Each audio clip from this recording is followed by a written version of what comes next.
రాహుల్ని ఇంట్లో లేకుండా చేస్తాను.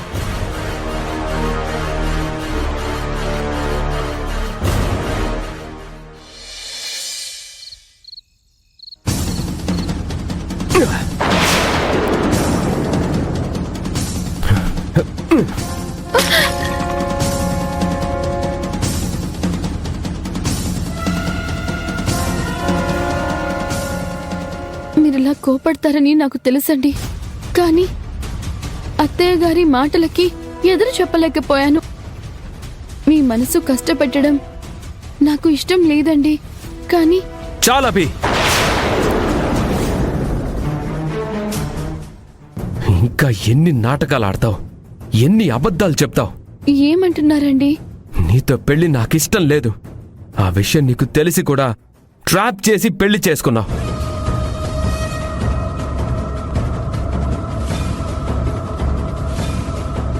నిన్ను భార్యగా యాక్సెప్ట్ చెయ్యనని అది కూడా నీకు తెలుసు.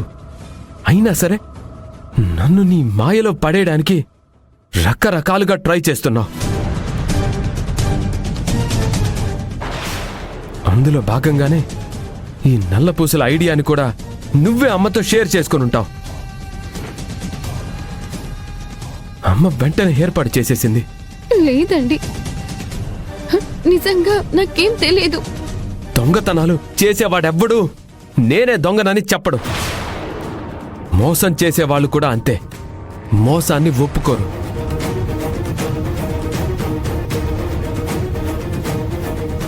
నువ్వనుకుంటే ఏదో ఒక రీజన్ చెప్పి ఆ కార్యక్రమాన్ని క్యాన్సిల్ చేసి ఉండొచ్చు, కానీ చెయ్యవు. ఎందుకంటే వేదవతి వాసుదేవ్ కోడలిగా, రాహుల్ భార్యగా నీ స్థానం పదిలం చేసుకోవాలనే నీ ఇన్సెక్యూరిటీ. లేదండి, నాకు ఏ అభద్రత భావము లేదు. మీ అభిమానాన్ని పోగొట్టుకున్నాను అనే బాధ తప్ప.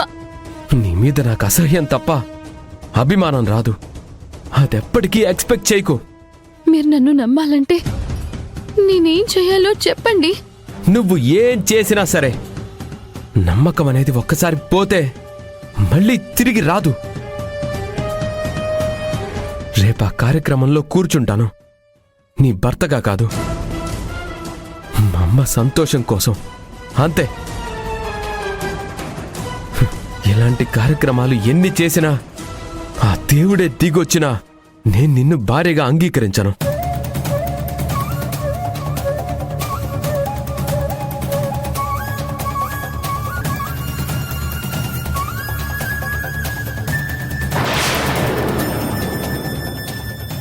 నేను తప్పు చేయలేదని మీకు నిరూపించేంత వరకు నాకు ఈ అవమానాలు, నిందలు తప్పవు. నా వైపు నీతి, నిజాయితీ ఉన్నాయి. ఎప్పటికైనా మీరు నిజం తెలుసుకుంటారు, నన్ను భారీగా అంగీకరిస్తారు. నాకు ఆ నమ్మకం ఉంది.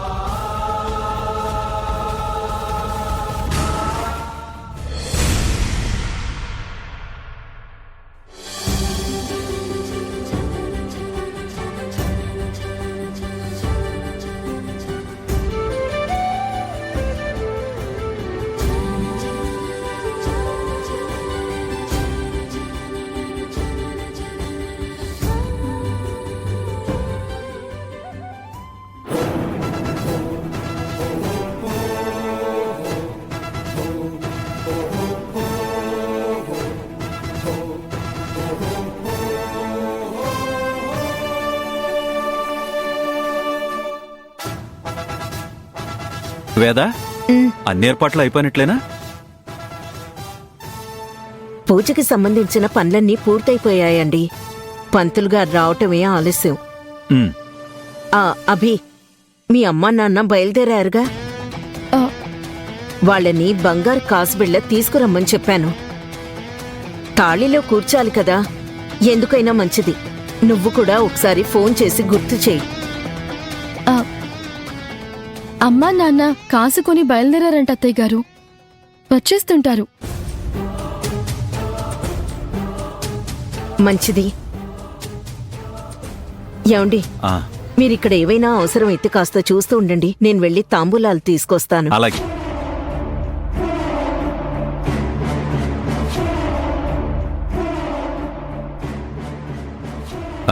అమ్మా అభి, చూసావా మీ అత్తయ్య ఎంత హడావుడి చేస్తోందో? నువ్వు ఈ కార్యక్రమం ఎలా జరుగుతుందో అని కంగారు పడుతున్నావు కదా. మీ అత్తయ్యని చూడు, ఎంత స్పీడుగా పనులన్నీ చేస్తోందో. వేద ఒకటి అనుకుందంటే అది పూర్తయ్యే వరకు వదలదు. సో ఈ కార్యక్రమం చాలా బాగా జరుగుతుంది. రాహుల్ గురించి కూడా నువ్వు కంగారు పడకు. వాడు వాళ్ళ అమ్మ మాట జవదాటడు, సరేనా? సరే మావయ్య గారు, ఉండండి, మీకు కాఫీ తీసుకొస్తాను. మామ కోడళ్ళు ఏదో ఒకటి మాట్లాడుతూనే ఉన్నారు. ఈ నల్లపూసల కార్యక్రమం అనేసరికి అభికి కొత్త ఉత్సాహం వచ్చేసినట్టుంది. అమ్మా నాన్నల్ని కూడా పిలుస్తోంది. రానివ్వు, చెప్తాను. ఈ కార్యక్రమాన్ని మీరనుకున్నంత బాగా మాత్రం జరగనివ్వను. అభి ఏంటమ్మా ఇవాళ చాలా సంతోషంగా కనిపిస్తున్నావు? ఏంటి విషయం?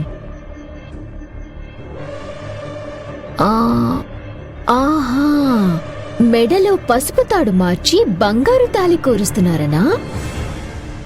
అంటే ఏంటి, మరోసారి రాహుల్తో తాళి కట్టించుకున్నట్టే కదా? మాది మరింత స్ట్రాంగ్ బంధం అవుతుందని ఆనందపడుతున్నావా? నువ్వు ఆడపిల్లవేగా, లక్షణంగా సంప్రదాయబద్ధంగా పెళ్లి చేసుకున్నావుగా. పెళ్లికి సంబంధించిన ప్రతి తతంగం అమ్మాయికి ఎంతో సంతోషాన్నిస్తుంది. ఎందుకంటే పెళ్లి అనేది తనకి కొత్త జీవితాన్నిస్తుంది కాబట్టి. మరి సంతోషంగానే కదా జరుపుకోవాలి. అవుననుకో, కానీ నేను సంతోషంగా జరగనివ్వను కదా.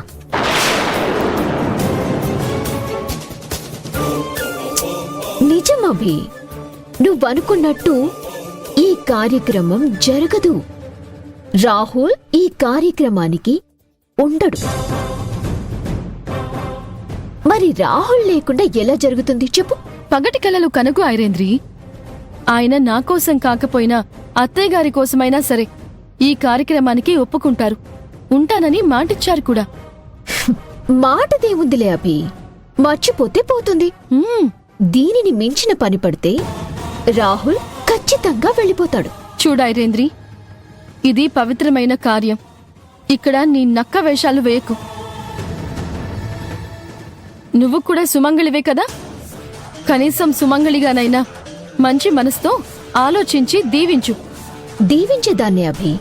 నువ్వు నా తమ్ముడి భార్య వయ్యుంటే అలాగే దీవించేదాన్ని. కానీ కాదు కదా. అస్సలే మిమ్మల్ని విడగొట్టాలనేదే నా ఆలోచన. మరి నేనెందుకు దీవిస్తాను? మీరు త్వరగా విడిపోవాలని నేను కోరుకుంటాను. ఛీ,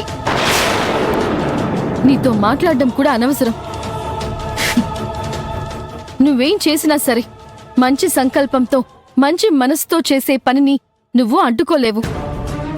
ఈ కార్యక్రమం నీ కళ్ళ ముందే లక్షణంగా జరుగుతుంది. జరగనివ్వను.